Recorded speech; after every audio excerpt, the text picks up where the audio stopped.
Assalamualaikum dan salam sejahtera buat penonton Hello Sintok. Bersama saya Sabrina Zakaria dan rakan penyampai saya Dia Johari. Hari ini terdapat berbagai segmen yang menarik di Hello Sintok selama 1 jam. Wow, okey dia. Tapi sebelum tu dia, saya nak bertanya tentang khabar dia. Adakah dia berada dalam keadaan yang baik hari ini? Oh, saya dalam keadaan baik dan gembira sebab dapat mengacarakan bersama-sama dengan Sabrina hari ini. Wow, saya pun rasa begitu. Alhamdulillah. Okey, sebelum tu dia, mari kita perkenalkan segmen-segmen yang menarik buat penonton Hello Sintok pada hari ini. Ya, segmen yang pertama terdapat segmen pendidikan berkaitan dengan kesihatan mental berkaitan dengan anxiety. Dan seterusnya pula terdapat bingkisan video berkaitan dengan selera jelajah indera kayangan. Dan seterusnya kita ada talk show yang bertemakan elit siswa. Dan juga yang terakhir kita menyediakan bingkisan VT jelajah indera kayangan. Berbagai segmen menarik kali ini. Penonton semua jangan lupa ke mana-mana. Kembali selepas ini. Hello Sintok.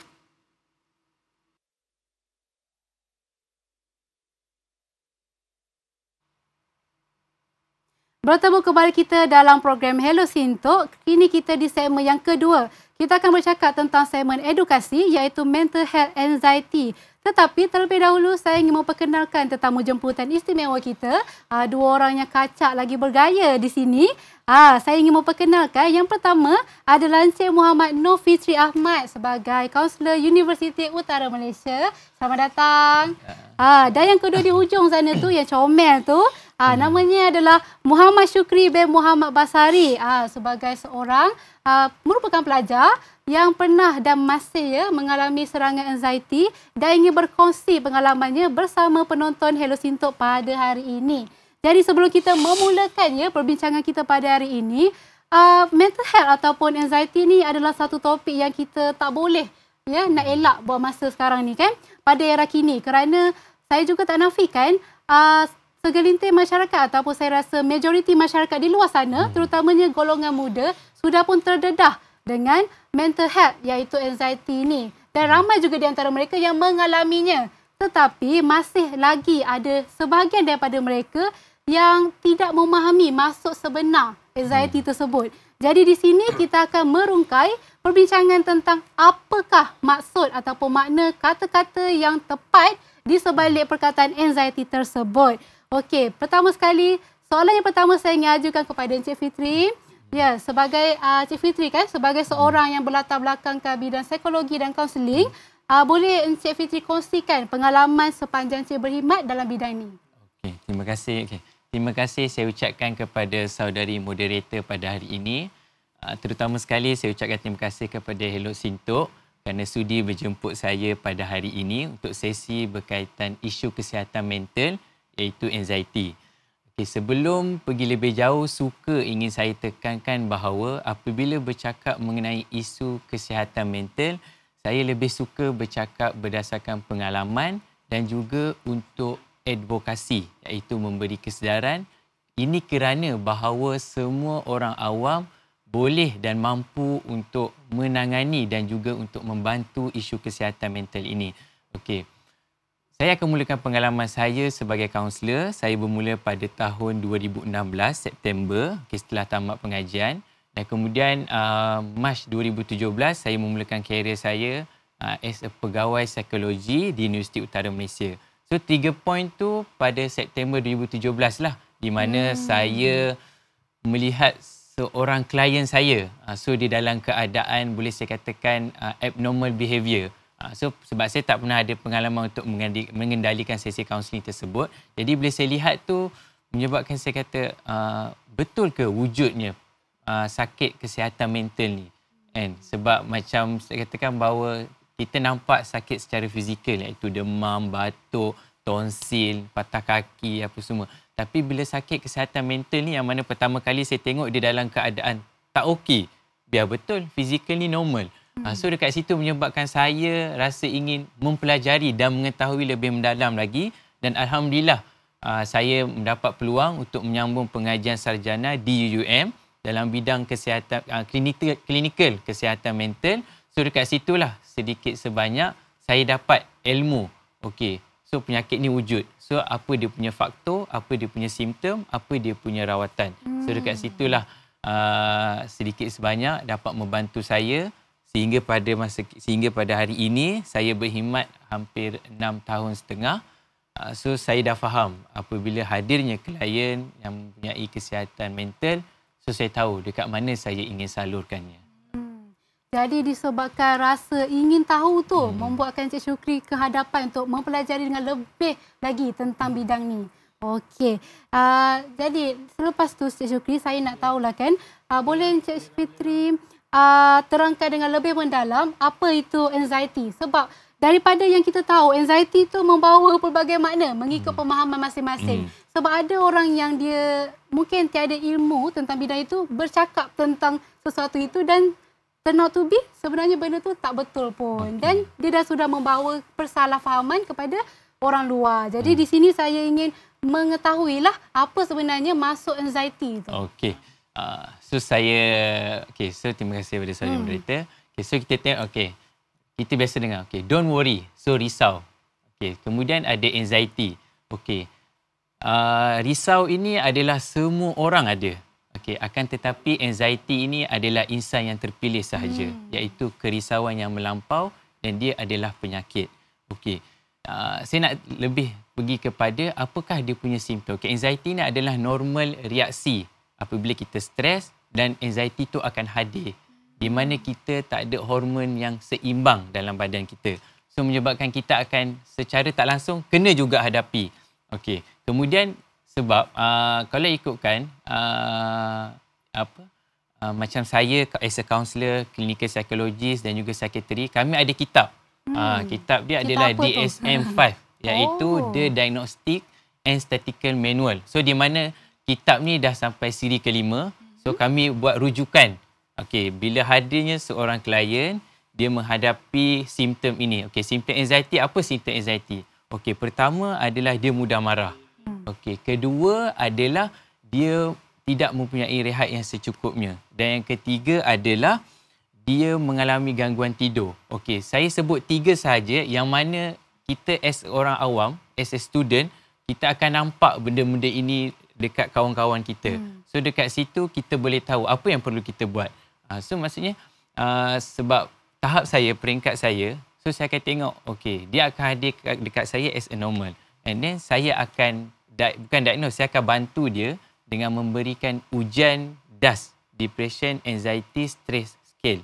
So dekat situ, saya akan tengok apa yang dia buat seminggu yang lepas. So alat ujian itulah yang membantu saya untuk melihat keadaan klien saya yang hadir pada ketika itu seminggu yang lepas. So dekat situlah saya cuba trace satu persatu untuk melihat apa sebenarnya yang berlaku. So dia ada 21 soalan. Apa sebenarnya yang berlaku dalam seminggu tu? Apa yang boleh kongsikan kat saya? Dekat mana yang saya boleh bantu supaya kita boleh sama-sama untuk menyelesaikan isu ini as a pertolongan profesional yang normal. Maksudnya tahap peringkat saya tu. So kalau kita tengok, so dekat luar sana kalau nampak kawan-kawan ataupun adik-beradik ataupun keluarga, so ingat apa yang saya cakap, kita tengok dia punya tingkah abnormal behavior dia apa yang lain daripada normal lain lakukan. So dekat situlah kita boleh kesan awal dan bantu mereka. Jadi semua proses tu dilakukan untuk mengetahui punca dan juga kita boleh cari jalan penyelesaian daripada situ ya. Terima kasih Cik Fitri. Soalan seterusnya kepada Syukri. Sebelum Syukri disahkan mempunyai penyakit anxiety ni, apakah yang membuatkan Syukri rasa kuat untuk berjumpa dengan pakar? Terima kasih di atas soalan yang telah diajukan oleh saudari moderator. Sebenarnya pada mulanya saya memang tak tahu pun kewujudan apa itu penyakit anxiety. Saya tak pernah tahu sebab bagi saya kerisauan ni wujud dalam semua orang macam Cik Fitri kata. Tapi tak sangka ada penyakit yang dia jadi disorder, anxiety disorder. Jadi perkara pertama yang memicu saya adalah macam Cik Fitri katakan sendiri tadi, dia berlaku perubahan dalam my behaviorism, berlaku perubahan dalam perwatakan saya. Saya dah mula tiba-tiba dalam seminggu sebelum saya kena panic attack. Pada mulanya saya diserang oleh panic attack sebab itulah saya macam tiba-tiba family saya hantar saya terus ke unit kecemasan sebab nak tengoklah kot something wrong somewhere with my physical apa semua. Rupanya tak ada apa. Jadi pada masa itu doktor di hospital Tanah Bayas ni sarankan untuk saya dapatkan rawatan di unit rawatan rapi psikiatris lah. Tapi bagi saya tempoh bertenang dulu. Jadi pada mulanya saya tak pergi lagi. Saya memang banyak perubahan yang berlaku dalam seminggu sebelum saya kena panic attack. iaitu saya dah hilang selera makan, badan saya shaking, getar secara tiba-tiba, sejuk dan saya ada thought tentang die, mati. You makan, you mati. You berjalan, you mati. You bernafas pun you mati. Untuk orang normal, okey, memang kita dianjurkan as a Muslim lah kan, ingat mati. Tapi tak setiap perkara kena ingat mati, memang matilah jawab dia kan. Jadi mula dah macam satu benda yang tak normal, sampai satu tahap dah saya tak boleh buat, saya dah tak boleh tahan, saya jatuh. Saya jadi macam sesak nafas yang sakit-sakit dan automatik minda saya kata, you dah sampai stage sakaratul maut. Na'udzubillah. Jadi sebab perkara itu memang family panic, bawa terus ke unit kecemasan. Namun bila lihat doktor bagi oksigen dan sebagainya, tak ada.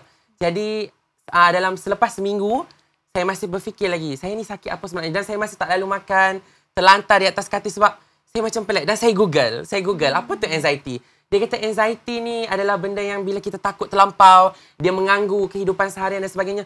Saya macam tak boleh percaya sebab saya seorang yang boleh kata mahir lah sedikit dalam bidang kebitaraan, bahasa pidato dan sebagainya. Boleh naik atau pentas. Tapi dia boleh jadi macam tu. Jadi saya sangat terkejut. Dan saya dapat nasihat daripada guru saya, guru bimbingan dan kaunseling. Tu pentingnya connection antara kaunseling dan juga psikiatris tu. Dia anjurkan saya untuk ke psikiatris. Bila pergi ke psikiatris, doktor diagnose, memang doktor buat beberapa ujian bertulis dan juga ujian pertanyaan lah. Doktor akan rangkakan kehidupan kita dan sebagainya. Kat situ doktor dapat analisa saya ada anxiety. Dan doktor bagi ubat, tapi dalam masa 2 minggu ubat tu tak berkesan. Sepatutnya berkesan lah dengan izin Allah kan. Tapi dalam masa 2 minggu masih tak berkesan, datang lagi menjumpa doktor yang sama dan baru dapat tahu kata sebenarnya ada OCD sama. Iaitu anxiety saya ni dia lebih kepada OCD anxiety thought, di mana contoh, kalau saya tak melakukan sesuatu perkara yang ada dalam pemikiran saya akan mati. Sebagai contoh, langkah bendul 3 kali. Sebagai contoh kotak, jangan bijak langsung. Kotak yang 4 segi tu, you kena duduk tengah-tengah. Jadi ianya sukar. Bayangkan kalau saya nak berhadapan dengan orang ramai. Kalau saya tak bijak, saya mati. Bijak pun tetap akan mati. Jadi itu sajalah yang memicu saya untuk saya pergi dapatkan treatment yang proper daripada psikiatris. Jadi segala orang kata perasaan, bad thoughts, semua negative thoughts dan juga sokongan daripada tadi guru bimbingan kaunseling dan juga keluarga tu yang memicu Syukri untuk kehadapan berjumpa dengan pakar. Betul. Okey, baiklah, terima kasih Syukri. Dan bagi berbalik kepada Encik Fitri pula, bagi Encik, apakah punca-punca utama yang boleh membuatkan seseorang itu mengalami anxiety ataupun trigger anxiety yang dah sedia ada tu menjadi lebih parah? Apakah punca-puncanya? Okey, terima kasih saudari moderator. Okey, kalau kita lihat berbalik pada yang dikongsikan oleh Cik Syukri, so seminggu sebelum berlakunya panic attack, so dah tahu dah apa dia punya simptom-simptom dia. So dia punya trigger point dia apa? Dia apa-apa isu yang berlaku dalam kesihatan mental ni, kita nak tahu dia punya trigger event. Apa dia punya traumatic event. And macam contoh, sebab anxiety ni dia merupakan asas kepada berlakunya kesemua kecelaruan mental. Dia sebab semua orang ada risau. Cumanya adakah kerisauan itu melampau? So kalau kita lihat ada beberapa isu anxiety ni, di mana kalau kita tengok ada 4 kecelaruan mental yang mana boleh menyebabkan anxiety ini akan terus kita diagnose kepada pesakit ini. Contohnya PTSD, post traumatic. So traumatic event apa yang berlaku pada diri dia. Okay, kemudian acute stress disorder, kecelaruan stres yang sangat melampau. Okay, so apa dia punya anxiety dia menyebabkan dia punya trigger point. Kemudian OCD yang seperti dikongsikan oleh Cik Syukri. So dia tahu dia tahu sebenarnya wujud OCD ni dan dia tak sangka bahawa diri dia ada OCD, sedangkan dengan kelebihan-kelebihan yang ada pada diri dia tu sehingga kan didiagnose itu adalah punca kepada OCD. Sebab dia rawatan yang diterima ni bukannya you demam, you datang, you dapat Panadol, balik 3 hari okey sihat. Kemudian yang last sekali adalah kecelaruan penyesuaian diri. So kita nampak bahawa sebab itulah saya tak marah kepada para pelajar apabila pelajar baru yang datang ke UUM pada minggu MSK, so dia mengalami homesick. Sebab benda tu dia perlu ada pengalaman untuk menghadapinya. Sebab kemudian barulah kita boleh ukur adakah dia risau ataupun kerisauan melampau ataupun menjerumus kepada anxiety disorder. So kita nak kena tengok satu persatu sebab saya pun kalau saya tengok kitab DSM-5 tu pun saya boleh kata okey, you ada simptom ni, you ada simptom ni, you ada simptom ni. Okey, menyebabkan you akan jadi macam ni. Akan tetapi untuk saya diagnose adalah bukan bidang kepakaran saya. Okey, sebab itulah saya saya akan beritahu kepada klien, kepada para pelajar, saya akan buat surat untuk rujuk kepada clinical psychologist ataupun doktor psikiatri dekat Hospital Lone lebih layak untuk bantu. Okay, di pihak saya akan bantu as a, apa terapi yang saya boleh bagi sebagai seorang kaunselor.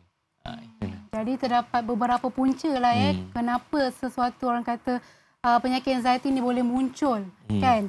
Okey. Terima kasih Encik Fitri. Berbalik kepada Syukri, apabila Syukri menghidapi ataupun mengalami serangan anxiety ketika bersorangan ataupun bersama rakan-rakan di tempat umum, macam mana Syukri mengawal keadaan diri Syukri tu ketika itu?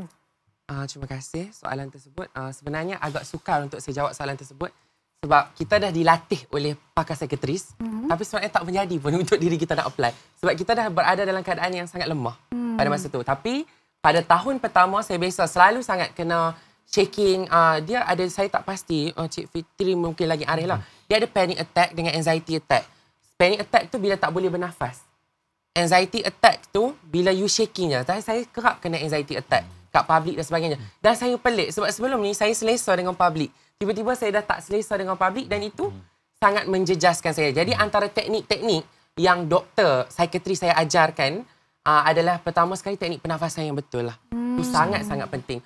Walaupun sebenarnya dan selaku saya pesakit anxiety sendiri, macam Cik Fitri kata, kami ni ketegak. Kami ni cepat marah. Bernafas, saya sakit tau. Tak boleh bernafas. Korang suruh saya bernafas pula. Jadi pada mulanya memang saya tak boleh nak terima. Dah lah kita tak percaya kita ada OCD dengan anxiety. Sebab selalunya OCD ni kan orang akan kaitkan dengan pembersih, susun dan sebagainya. Rupanya bukan. It's more than that. We know, just we know. But lot of we do not know. Jadi bila jadi macam tu, antara yang benda pertama saya buat adalah saya akan bernafas. Kedua, doktor memang sarankan saya untuk tidak berjalan berseorangan. Hatta duduk di rumah sekalipun. Kena ada orang sebab takut bila dah jadi macam tu, benda tu boleh membuatkan kita pengsan tau bila kena panic attack. Dia agak membahayakan lah. Boleh jadi kalau kita pengsan tu tengah duduk memasak dan sebagainya, jadi sangat bahaya. Jadi apa yang saya buat adalah saya keluar bersama rakan-rakan. Dan yang ketiga yang saya applykan adalah ini perlukan sokongan orang sekeliling. Bila jadi macam tu, satu benda yang sangat penting adalah you kena dihak, kena dipeluk oleh orang. Ya, tapi yang sama macam Tina je lah. Risau kan? Okey. Jadi saya banyak keluar dan kawan-kawan saya sangat supportive. Sebab itulah sebenarnya selain daripada ubat, you mesti memiliki support system yang baik. Itu sangat penting bagi saya. Jadi saya rasa 4 perkara inilah yang saya lakukan. Pernafasan, kemudian support system, kemudian jangan berseorangan dan juga kita kena apply lah benda yang doktor psikiatris kata. Pada mulanya memang takkan menjadi. Tapi you jangan mengalah. Walaupun you buat contohlah 100 kali you buat sekalipun tak menjadi, sekali you buat menjadi, itu adalah benda yang baik doktor saya kata. Jadi teruskan. Jadi pada saya support system tu penting. Anda tak boleh keseorangan dan anda tak boleh merasakan anda yang paling teruk. Dan saya sangat tertarik. Terima kasih Cik Fitri sebutkan tadi. Orang yang kena penyakit mental ni adalah insan terpilih. Bukan nak membangga diri, tapi itu adalah antara benda yang support system dalam words. Jadi itu sajalah. Baiklah, terima kasih banyak tips yang Syukri bagi untuk orang yang mengalami anxiety di luar sana. Baiklah, masa mencemburui kita. Kita tak dapat bayar masa kan, sedangkan topik ni sangat-sangat menarik ya untuk dibincangkan. Tapi masa tak cukup panjang lah ya, Cik Fitri dengan Syukri. Jadi untuk yang terakhir, apakah orang kata nasihat ataupun kata-kata motivasi bermula daripada Cik Fitri untuk orang-orang yang menghadapi atau mengalami serangan anxiety di luar sana? Okey, terima kasih. Okey, terima kasih saya ucapkan kepada saudari moderator. Okey, tips kepada insan yang terpilih lah yang saya sampaikan tadi. Okey, kepada insan-insan yang menghidapi isu kecelaruan mental, jangan risau. Di Malaysia sekarang ke arah untuk memberikan advokasi mengenai ini. Okay, tapi yang saya paling suka ingatkan adalah kepada orang awam, terutama kepada para pelajar. Okey, ada 3 tips yang saya suka kongsikan dan tips ni saya sendiri amalkan. Okey, 3L. Yang pertama adalah look, lihat. So kalau kita tengok rakan-rakan kita, kita lihat. Okey, apa sebenarnya tingkah laku yang di luar jangkaan yang mana orang lain tak buat. So kita look. Okey, yang kedua adalah kita listen. Kita dengar. Sebab sekarang ni adalah di mana zaman generasi yang banyak orang communicate dengan media sosial. So disebabkan itu agak kurang. Adakah kita menghabiskan sisa-sisa kehidupan kita dengan media sosial, yang mana media sosial itu akan feedback balik dekat kita punya. Jadi listen tu adalah kita mendengar apa sebenarnya orang sekeliling kita nak sampaikan. Dan yang ketiga adalah link. Link itu adalah berbalik kepada yang dikongsikan oleh Syed Shukri adalah support system. Apabila tak ada support system yang terbaik, susah untuk insan-insan yang menghadapi isu kesihatan mental ni untuk pulih sebaiknya. Sebab mereka pun, tak ada insan pun yang nak kena penyakit ni. Even kita kena demam pun, kita baring 3 hari 2 malam tak bangun. Sedangkan kita yakin bahawa Panadol dan Upamol tu akan buat kita boleh sihat dengan cepatnya. Tapi bila insan yang ada isu kesihatan mental ni, kita beri ruang dan peluang kepada mereka untuk mereka dapatkan support system yang baik. So 3L ni lah, look, listen dan link ni gunakanlah kepada semua orang awam dan juga terutama sekali kepada para pelajar di Universiti Utara Malaysia. Jangan risau, kami ada 9 orang kaunselor, semuanya membantu. Okay. Jadi look, listen dan link adalah 3 perkara yang perlu diingati ya. Untuk Shukri pula, apa kata-kata motivasi kepada penonton Hello Sintok yang mengalami anxiety attack? Baiklah, terima kasih moderator. Saya tak ada kata-kata yang banyak sebab Cik Fitri dah masukkan bahasa sangat banyak. Dan kalau ikut topik ni sangat menarik betul macam moderator dan Cik Fitri kata, tak cukup 20 minit sebenarnya. Tapi kami cuba memberikan yang terbaiklah. Nasihat saya sangat mudah. Anda jangan mengalah. Dan anda jangan rasakan sakit mental ini sebagai bebanan untuk anda. Sebab macam saya sendiri, pada mulanya saya rasa ini satu bebanan. Tapi sebenarnya bila anda mengkaji tentang diri anda, sebenarnya saya tak pernah tahu tentang sakit mental.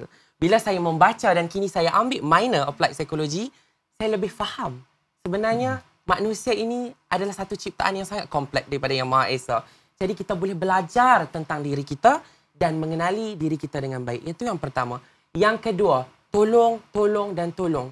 Anda jangan merasakan anda Tuhan tidak sayang. Allah tidak sayang, sebab itu Allah uji. Sebab inilah stigma dalam masyarakat. Orang yang memiliki penyakit mental pastinya lemah iman. Pastinya memiliki pelbagai isu yang melibatkan rohani dan juga spiritual. Tapi sebenarnya tidak. Sebab berapa ramai sesi yang saya jalankan bersama kaunselor dan juga sekretaris di Hospital Tanah Bayah, banyak daripada kalangan agamawan sendiri. Sebab bila Allah nak uji, dia boleh lemparkan di mana-mana saja. Dan yang ketiga, yang last saya nak sharekan, memang penyakit mental ni boleh terjadi pada sesiapa sahaja. Jadi tolong jangan mengalah dan jangan berserah. Biarlah kita sakit sehingga kita tewas. Kita mati pun kita dikira sebagai syahid. Ini kata-kata doktor saya. Jadi teruskan perjuangan dan jangan mengalah. Orang yang menghidapi penyakit mental sangat hebat. Tapi orang yang mampu menerima dan menyokong orang yang ada sakit mental itu tersangatlah hebat. Sekian daripada saya. Baiklah. Kata-kata yang hebat daripada Encik Fitri dan Shukri, diharap penonton Sintok di rumah ataupun di luar sana dapat mendapat sedikit informasi yang berguna untuk digunakan pada hari-hari yang diperlukan nanti. Okey, saya ucapkan terima kasih kerana sudi datang untuk dibicarakan pada hari ini. Okey, kita akan berehat seketika, berkembali di Hello Sintok selepas ini. Assalamualaikum dan selamat pagi semua. Sekarang ni kami berada di Kafe Ngulang Kopitiam Perlis. Ya, betul tu. Kalau korang nak tahu, sekarang ni kita berada di kafe yang paling viral. Kalau nak tahu, belakang ni pun penuh orang. Sampai tempat duduk pun agak sukar dan sangat-sangat limited. Betul tak, Elif? Betul. Sekarang ni pun perut dah sudah lapar dah. Jadi apa lagi? Jom kita naik ke dalam untuk makan. Jom. Lokasi Ngulang Cafe ini terletak di tepi jalan sahaja, iaitu Jalan Datuk Kayaman, Ngulang Perlis. Ia berkonsepkan cita rasa kampung tradisional ala Melayu. Konsep ini mampu menggamit nostalgia pada era 1940-an.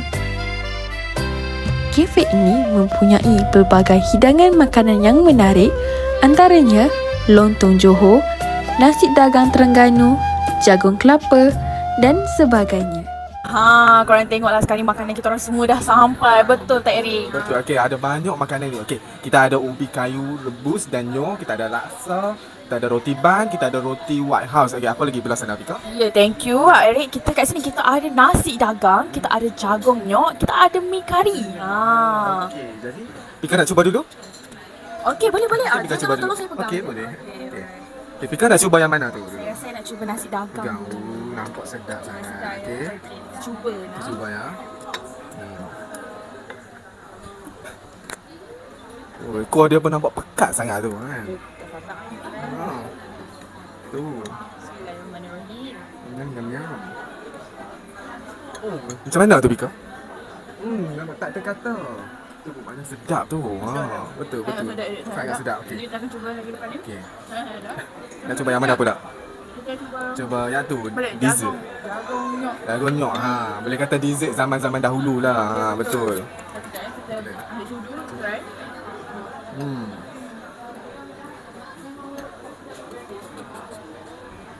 Macam mana tu? Berapa rate nak bagi ni? Oh, rate nak. Rate, ha. Kalau per berapa tu? Per 10. Per 10 of course. 11 10. Belah per 10 lebih tu. Ha, lebih. Okey, nak cuba apa pula? Apa kata mi kari? Mi kari. Oh, okey.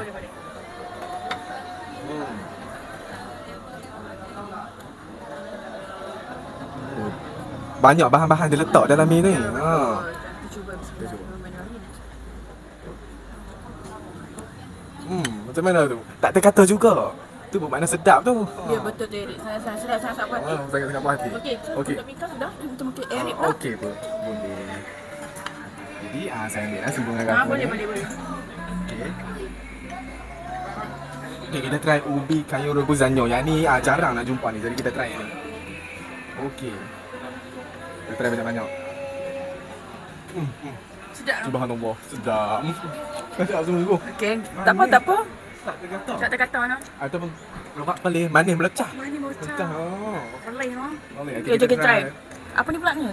Laksa. Kita try Eric. Bismillah. Macam ni, bismillahirrahmanirrahim. Sedap. Tekstur dia sedap semua. Ya Allah, kita tengok dia makan pun dah terliur. Sini saja. Yuk, saya kat sini je. Dia punya kesedapan tu. Kesedapan tu faham. Tak ada kat tempat lain lah. Tempat lain. Oh, okey. Sudah Jadi sini. kita Last. try roti pula. Ni roti ni tak pernah cuba ni. Roti ban. Okey, terlalu keras. Jadi kita try kan? Okey, boleh. Oh, keras. Bismillah. Tak perlu pergi France dah. Oh, tak ada pergi France. Kat Sini, sini bang. pun ada. Dalam Malaysia pun dah boleh dapat roti-roti sedap macam ni. Tak payahlah pergi luar negara. Tahu. Okey, apa kata kita cuba minuman pula, okey? Pika punya minuman apa dia tu? Tak ada teh tarik. Teh tarik ni jom kita rasa bismillahirrahmanirrahim. Sangat-sangat kau ya. Memang kena dengan teh tarik. Inilah teh tarik yang sebenar. Benar, ya. Ya betul. Okey, lagi satu kita ada teh halia. Betul tak Eric? Betul. Teh halia. Tak pernah cuba lagi ni. Semua hidup je kita try ya. Sedap. Sedap sungguh no. Sedap. Ada rasa halia ke? Halia dia pekat. Oh, halia dia pekat. Dia macam macam ni.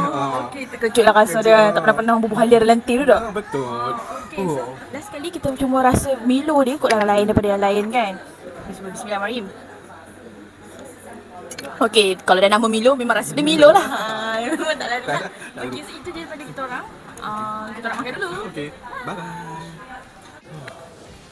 Kenyang perut ni Bika. Pelbagai sajian yang kami dah cuba di kafe ni. Apa dia tu Bika? Ya betul. Antaranya adalah laksa kita makan, nasi dagang, mi kari. Ubi kayu rebus dan nyo. Ya tu susah nak jumpa tu. Ya betul, sangat susah nak jumpa dekat mana-mana kafe yang lain.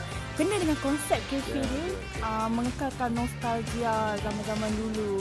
Orang kata zaman-zaman Piramli lah. Lebih kurang gitu Orang lah. Perlis dengan lorat. Orang Perlis tu dia kata tak rugi lah main sini. Begitu. Harga makanan ni sangat berpatutan. So untuk anda semua yang nak datang ke sini, boleh je cari dekat Google Kafe Ngulang Kopi Tiam Perlis. Dan tempat dia pun tak susah nak cari, hanya tepi jalan saja. Okey, itu saja daripada kami. Assalamualaikum dan bye-bye.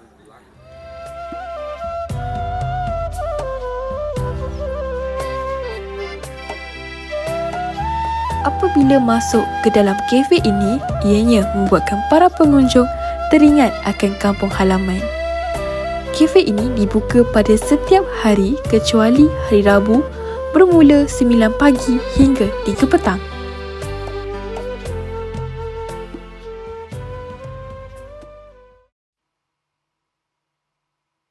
Kini kembali lagi di Hello Sintok bersama saya Dia Johari. Seperti yang saya katakan pada awal segmen tadi, kita akan bawakan seorang elit siswa yang saya percaya mampu memberi inspirasi kepada para penonton sekalian. Jadi sebelum kita pergi kepada saudara elit siswa tersebut, saya ingin terangkan sedikit latar belakang beliau. Beliau merupakan seorang atlet yang pernah mewakili Kedah, bergiat aktif dalam keusahawanan, penyanyi dan juga penari yang pernah merangkul gelaran juara University Cultural Festival. Dan tidak habis di situ, beliau juga merupakan majlis tertinggi jawatan kuasa pembangunan siswa INASIS TMB. Dan lain tak bukan semestinya lah Muhammad Ifan Zafri bin Azirul Zaimi, semester 5, Bachelor of Science with Honours Business Mathematics. Apa khabar saudara? Terima kasih, khabar baik. Selamat datang ke Hello Sintok. Okey, terima kasih kerana menjemput saya dalam Hello Sintok. Bagaimana agaknya perjalanan ke Hello Sintok? Okey, tadi kan ada beberapa acara dekat atas, jadi saya rasa agak sibuk lah. Agak sibuk. Okey, seperti yang saya bagi latar belakang sikit tentang saudara Zafri tadi kan. Boleh saya panggil Zafri? Boleh. Boleh. Okey, jadinya ada tak sebarang pelibatan dan pencapaian yang terkini yang boleh Zafri kongsikan khas untuk penonton Hello Sintok pada hari ini? Okey, terima kasih dia. Okey, untuk soalan tersebut, saya rasa saya bagi pelibatan ataupun pencapaian dalam tahun 2022 lah kan. Sebab 2023 baru Januari saya rasa kan. Okey, jadi untuk yang pertama adalah dari segi sukan lah. Untuk sukan, saya baru-baru ni saya telah menyertai iaitu sukan kriket, iaitu sukan Sukma 2022, iaitu kali ke-20 di Kuala Lumpur. Alhamdulillah saya telah mewakili Kedah dalam pasukan kriket.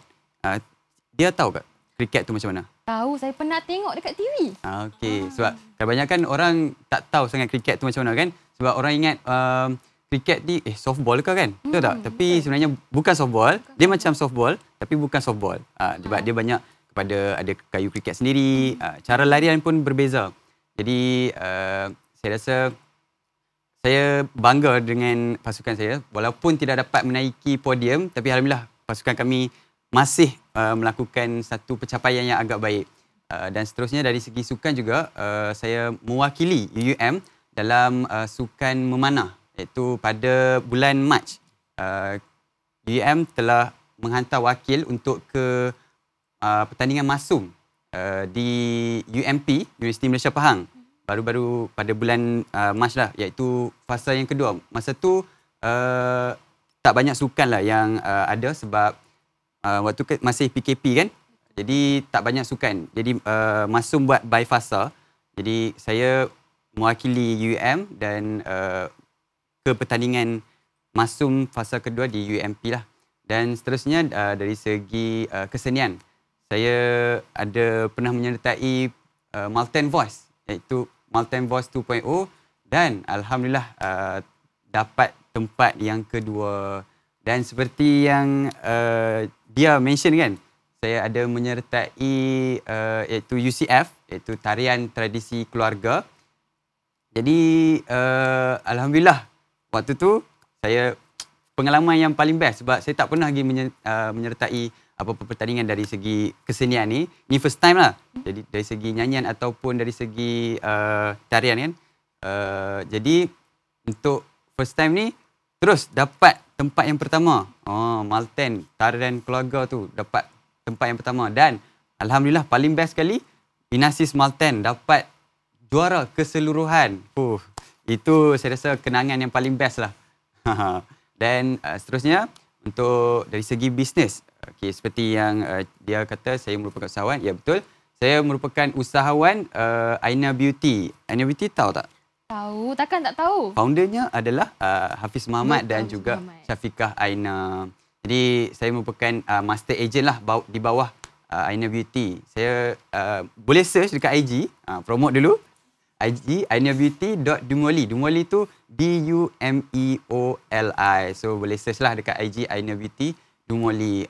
Saya buat bisnes ni bersama dengan partner saya iaitu Shasha Zulaika. Jadi alhamdulillah kami mendapat dinobatkan sebagai top agent untuk di bawah Aina Beauty. Jadi saya rasa itu saja. Wah, berdasarkan perkongsian daripada saudara Zafri itu tadi, saya berasa sangat kagum daripada segi cerita dan juga trofi-trofi yang para penonton boleh lihat atas meja ini. Jadi saudara Zafri masih seorang mahasiswa, betul tak? Jadinya apakah situasi yang saya yakin saudara Zafri pernah rasa seperti itu salah satu cabaran dalam kehidupan saudara Zafri? Okay, mungkin boleh kongsikan dengan penonton Hello Sinto? Okey, alhamdulillah. Okey, kalau nak cerita pasal cabaran ni kan, mesti banyaklah kan cabaran dalam hidup kita kan. Tapi saya pilihlah salah satu yang saya rasa best untuk dikongsikan. Okey, kan saya pernah mention pasal Sukma kan. Okey, jadi Kedah ada buat satu iaitu kejohanan. Maksudnya Kedah join untuk satu kejohanan Prasukma di Penang yang disertai oleh beberapa negeri iaitu Pulau Pinang, Sarawak, Johor dan Negeri Sembilan. So waktu tu saya juga ada exam. So daripada Penang saya kena terus ke UM untuk jawab soalan test, iaitu masa tu tak silap saya test subjek ODE, Ordinary Differential Equation masa tu kan. Jadi daripada UM pula terus ke Penang untuk terus balik menjalani semula kejohanan Prasukma tersebut. Jadi saya rasa satu cabaran yang paling mencabarlah buat saya sebab dalam waktu saya kena training untuk kejohanan tersebut, dalam masa sama saya kena buat revision sebab ialah test kan, kita kena buat revision dulu kan sebelum nak jawab. Jadi itu merupakan satu cabaran yang sangat sangat susah lah. Dan alhamdulillah dalam cabaran tu pasukan Kedah dapat merangkul tempat yang kedua dalam kejohanan tersebut. Jadi orang kata penat tu berbaloi lah kan, sebab ialah kita daripada Penang ke UM ke Penang dan ada hasil juga. Itu. Jadi selain pada tu kalau ada cabaran lain, macam saya kata untuk menyanyi kan. Menyanyi ni first time. Sebab sebelum ni nyanyi dalam toilet je kan. Nyanyi dalam toilet tak boleh nak buat apa kan. Jadi first time saya nak tonjolkan diri saya. Jadi dia punya ketak tu. Orang Kedah kata ketak. Ketak tu kuat. Jadi susahlah. Kalau kita nak menyanyi, kita kena tak boleh nak ketak sebab nanti suara kita akan vibrate. So bila orang dengar tu, dia ni menyanyi ketak-ketak ni. So dia macam kurang sedap lah. Tapi alhamdulillah saya berjaya untuk mengawal ketak tu. And then yang untuk bisnes lah saya bagi pula. Dari segi bisnes, dari segi quality of time untuk spend untuk bisnes tu lah. Sebab sekarang kan saya belajar kan. Jadi dia macam susah sikit untuk spend more time dekat bisnes tu. Sebab belajar dengan bisnes ni kita perlu seimbangkan 50-50. Jadi tak boleh nak tumpu betul-betul dekat bisnes sebab takut saya punya pembelajaran tu tergadai. Sebab ialah tujuan utama kita sebagai pelajar adalah untuk belajar, bukan untuk bisnes lagi sebab kita masih dalam pembelajaran. Jadi itu sajalah saya rasa cabaran-cabaran yang best untuk dikongsikan. Jadi mendengar perkongsian daripada saudara Zafri itu sendiri telah mewujudkan satu persoalan untuk saudara Zafri. Okey, persoalannya ialah kenapa saudara Zafri memilih untuk memegang banyak komitmen dalam satu masa, sedangkan manakala kita remaja kita mempunyai masa untuk berhibur dan sebagainya. Tapi mengapa? Mengapa saya pilih untuk komitmen yang banyak? Betul. Okey. Untuk ni adalah dari segi sebabnya adalah pengalaman. Sebab pengalaman ni kita tak boleh nak beli dekat mana-mana. Tak boleh nak beli kat Shopee kan, tak boleh nak beli kat kedai Eco. Oh, nak pengalaman satu. Tak boleh. So, pengalaman ni kita create sendiri.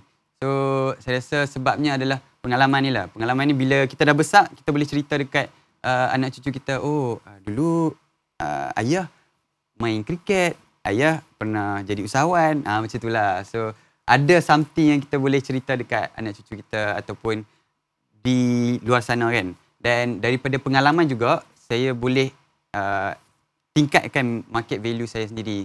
Maksudnya, nanti bila dah keluar, bila kita dah kerja, semua orang pandai kan. Sekarang, majoriti semua keluar pandai. Tapi apa added value lain yang ada pada diri kita? Yang tu yang saya nak terapkan pada diri saya sendiri. Sebab kalau dalam syarikat ni takkan dia pernah cari yang pandai saja kan. Dan dari segi lain adalah saya nak tingkatkan saya punya keyakinan. Sebab kalau saya ada komitmen banyak ni, kita punya keyakinan tu lebih tinggi sebab kita ada banyak jumpa dengan orang semua kan. So yang itulah komitmen. Okey. Kalau dapat disimpulkan balik dengan jawapan saudara Zafri tadi, dia lebih memilih daripada komitmen dan juga pengalaman. Tapi satu lagi soalan untuk saudara Zafri, apakah motivasi dan juga dorongan yang saudara Zafri selama ni pegang untuk capaikan sampai ke tahap yang ini? Motivasi ataupun dorongan. Dari segi ini saya ambil daripada ayah saya lah. Ayah saya kata kalau nak buat sehabis baik. So dari segi situ saya cakap, contohnya macam bisnes saya sendiri kan. Ayah saya kata buat, jangan berhenti. So walaupun bisnes saya sendiri kadang-kadang ada turun naik kan, bisnes kita macam tu biasalah. Tapi walaupun kita tengah down, jangan sesekali untuk berhenti. Belajar untuk berehat. Contoh kalau kita penat sekalipun, jangan berhenti. Ambil masa untuk berehat. So dari situ saya rasa satu motivasi yang sangat baik lah. Sebab dari situ disebabkan itu, bisnes saya masih berjalan sehingga sekarang. Dan disebabkan ayah saya juga, saya banyak belajar tentang benda-benda yang macam saya sendiri sebelum ni main juga macam-macam jenis sukan dan dia masih berjaya. Okey, jadi daripada perkongsian saudara Zafri, dia menyatakan bahawa ayahnya merupakan dorongan utama untuk dicapaikan sehingga ke tahap ini. Tapi satu lagi soalan, tak habis di situ. Soalan saya melihat daripada dari segi pembahagian masa saudara Zafri terlibat dengan usahawan, daripada segi JKPSRL, dari segi perniagaan dan kurikulum tambahan lagi kan. Bagaimana agaknya saudara Zafri mencari peluang untuk meluangkan masa dengan rakan-rakan pula? Oh, meluangkan masa dengan rakan-rakan. Betul. Okey, sebenarnya kita sendiri rakan kan. Kita tahu kita punya komitmen masing-masing kan. Jadi apa yang saya buat adalah kita bahagikan masa dengan betul-betul. Maksudnya contohnya macam saya sendiri JKPS, saya setkan time untuk contoh reminder lah kan. Sekarang kan phone dah macam-macam ada benda kan. So setkan reminder untuk kalau kita ada kena attend meeting, kita set supaya kita tak terlupa apa semua kan. Jadi dekat situ saya setkan masa untuk bahagikan masa dengan kawan-kawan lah contohnya. Sebab kalau kita duduk kat universiti tapi tak ada masa dengan orang lain, kita terperat dalam bilik, yang tu yang akan buatkan diri kita sendiri stres. Sebab buat apa kita duduk dalam universiti tapi kita tak berkawan, kita tak bergaul. Jadi saya rasa saya selalu curi masa lah macam tu sebab supaya saya ada masa dengan orang lain untuk release stres. Okey. Apa lagi yang saudara ingin capai sebelum bergelar seorang graduan? Graduan. Okey. Untuk soalan ni sangat menarik. Apa yang saya nak sebelum saya capai graduan adalah usahawan. Usahawan ni sebenarnya saya buat ni just master agent, jadi belum sampai satu tahap yang sangat membanggakan seperti rakan-rakan lain. Ada juga daripada Aina Beauty lain, iaitu saya boleh mention iaitu Aina Beauty Yop. Dia merupakan student di Unimap. Jadi dia sekarang usahawan yang sangat terkenal dan still dia sangat best. Jadi saya nak jadi macam dia sebab dia walaupun dia tengah study tapi dia masih boleh buat dia punya bisnes tu dengan sangat baik. Jadi antara benda yang saya nak capai adalah jadi macam dia lah kiranya, macam nak bisnes tu lebih maju macam tu. Faham. Jadinya selepas bergelar seorang graduan, saudara Zafri ingin menjadi seorang usahawan yang lebih berjaya dari sebelum nak jadi seorang graduan. Ada lagi tak sedikit perkongsian antara impian saudara Zafri sebelum nak jadi graduan? Impian okey. Sebenarnya impian saya adalah untuk bermain sukan dalam lebih banyaklah dalam sukan universiti ni. Contohnya macam kriket sendiri, sebenarnya saya nak create satu team untuk UUM sebenarnya. Sebab dalam UM ni kita tak ada lagi satu tim kriket. Tapi kalau boleh, impian saya nak ada satu tim kriket dalam UM ni. Sebab sebenarnya macam universiti-universiti lain, contohnya macam UKM sendiri dah ada satu tim. Jadi why not UUM sendiri create satu tim untuk hantar untuk mewakili pertandingan-pertandingan yang mungkin UKM pernah buat. Macam itulah. Okey, baiklah. Daripada segi perkongsian saudara Zafri itu sendiri, betul tak? Saya sendiri bila dengar tu, saya rasa tergamam dengan semua pencapaian dan juga perkembangan saudara Zafri dalam masa beberapa tahun sebagai seorang mahasiswa di sini. Dia telah capai banyak perkara. Jadinya, kita punya segmen pun dah nak sampai ke penghujungnya. Jadinya, kita nak dengar dulu lah. Kalau saudara Zafri ada tips-tips ataupun sedikit kata-kata semangat untuk para penonton Hello Sintok. Okey. Tips-tipsnya taklah banyak. Saya bagi beberapa. Yang pertama, kalau nak buat suatu benda tu, buat terus. Jangan tangguhkan. Contohnya kalau kita minat untuk menari, buat je terus. Jangan nak fikir tentang orang nak cakap apa kan. Sebab mulut orang ni kita tak boleh tutup kan. So, buat je. Jangan hiraukan orang nak kata apa. Lagi satu, yang paling penting adalah uruskan masa dengan baik lah. Sebabnya kita sebagai student ni, kita ada banyak benda yang kita nak buat. Contohnya macam assignment semua kan. Jadi uruskan masa dengan baik supaya diri kita tidak terbeban dengan apa yang kita nak buat tu. Baiklah para penonton semua. Bagaimanakah agaknya seorang mahasiswa boleh menggunakan masa sebaiknya dan mencapai semua itu kan? Jadi jelaslah terbukti bahawa jika awak ada hasrat, teruskan saja. Dan buktinya kita boleh lihat sendiri pada saudara Zafri. Dia boleh capai segala-galanya sepanjang dia menjadi gelar mahasiswa, belum bergelar graduan lagi dah capai banyak benda. Semoga ia mampu memberi inspirasi kepada para penonton di luar sana dengan perkongsian Elite Siswa kita pada hari ini. Para penonton, jangan ke mana-mana. Teruskan lagi bersama kami Hello Sintok kembali selepas ini.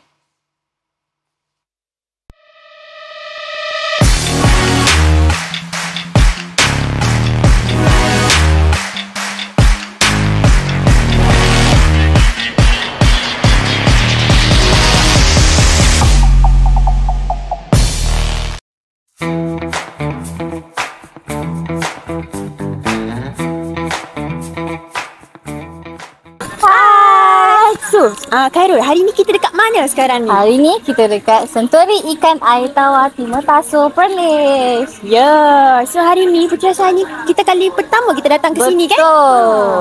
Pertama kali datang sini. Kat sini ada banyak aktiviti kan Puteri kan. Macam kita ada kayak, kita ada memancing, kita boleh naik boat dan macam-macam lagi. Banyak. So jom Khairul kita try. Let's go. Boleh juga. Kami nak pergi dulu. Bye. Lokasi tempat ini di Pusat Santuari Ikan Air Tawar Kangar Perlis. Tempat ini berdekatan dengan empangan Timur Tasu. Ia sangat sesuai dijadikan tempat pelancongan kerana ia merupakan sungai buatan manusia yang dipenuhi dengan alam semula jadi yang cantik. Sungguh cantik dan sesuai untuk menangkap gambar bagi mencipta memori bersama keluarga dan rakan-rakan tercinta. Jarak dari Kangar mengambil masa sehingga 24 minit dengan menaiki kereta, manakala jarak dari Alostar mengambil masa selama 1 jam 10 minit.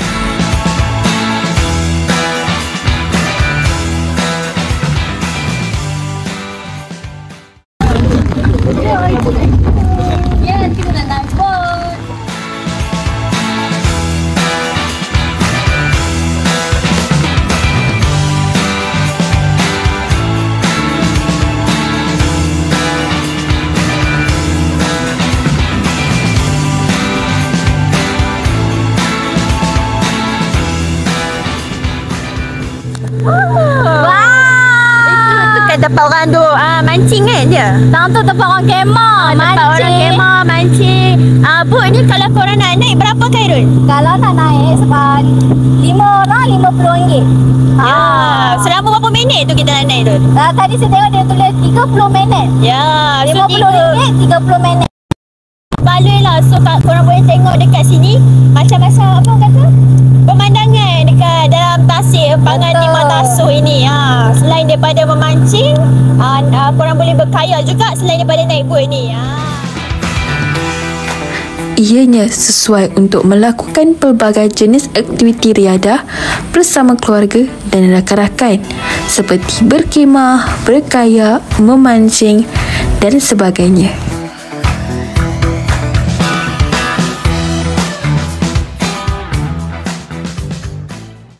So kami dah sampai di penghujung empangan Tasik Timah Tasuh ni. Apa Khairul boleh nampak kat belakang ni? Ya, kalau kita nampak kat belakang sekarang ni adalah Bukit Cabang. Ya, Bukit Cabang. Ada apa tu Khairul kat Bukit Cabang tu? Kat sebalik Bukit Cabang sekarang ya, banyak benda boleh buat. Tapi yang tu next time lah kita cakap kan. Sekarang kita kat Timah Tasuh, kita fokus kat Timah Tasuh je. Nampak tak belakang tu pun ada lagi tempat istimewa yang belum kami terokai. So, dekat sini pun sebab apa kami berhenti ni? Untuk kami nak ambil gambar-gambar kat sini lah. Untuk apa, feeling-feeling. Untuk feeling-feeling macam dekat luar negara, Mesir macam tu. Betul? So ramailah orang macam berhenti kat sini nak ambil sendiri apa kat sini. Boleh nampak kan? Boleh nampak bukit. Nampak air. Tak ada kat tempat lain kan? Betul. Hanya dekat empangan Timah Tasuh ni saja. Banyak gambar kan kita ambil gambar ni? Dah banyak dah. Jom, bot pun dah nak gerak. Kami pun nak try aktiviti lain yang dekat darat kat sana. Betul. So, bye-bye. Jumpa kat darat.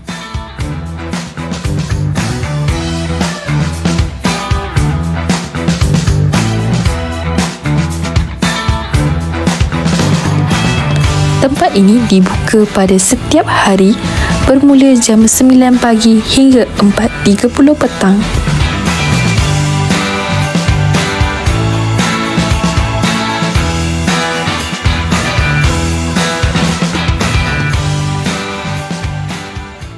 Banyak aktiviti kita main hari ni. Betul, yes. Penat dah. Betul, so macam-macam ada kat sini. So korang yang belum lagi datang ke empangan Timah Tasuh Safari Air Tawar ni, boleh datang ke sini. Bawa family kawan-kawan sekali, jom. So sampai di sini saja kami punya episod. So jumpa lagi. Bye.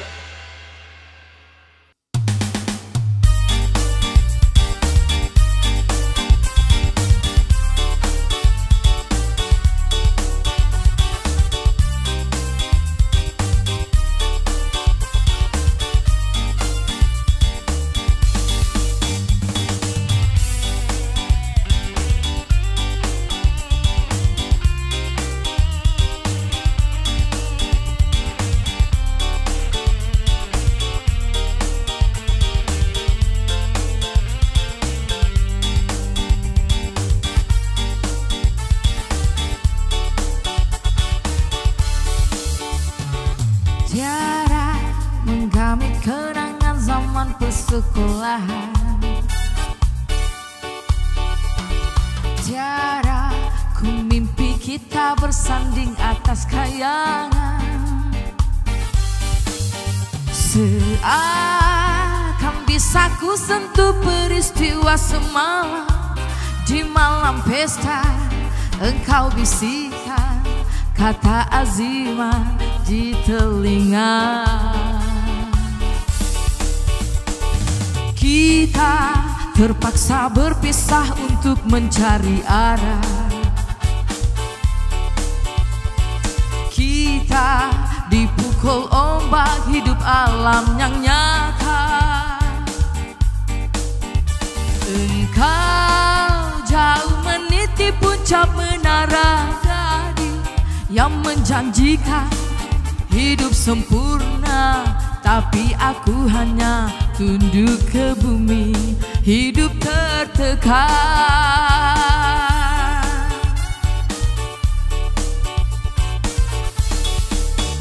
Jika kau bertemu aku begini, berlumpur tubuh dan keringat membasah bumi, di penjara terkurung terhukum, hanya bertemankan sepi. Bisakah kau menghargai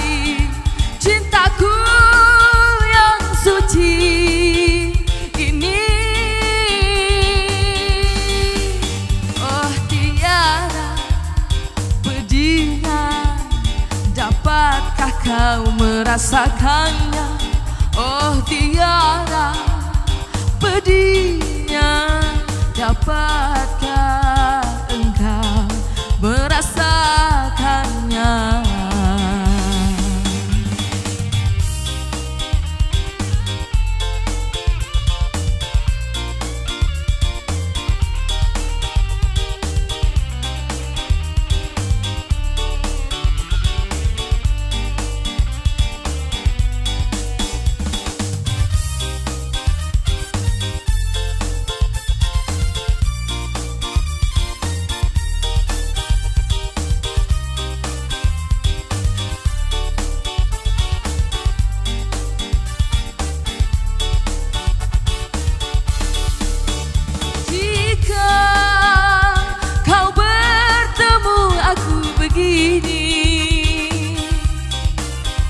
But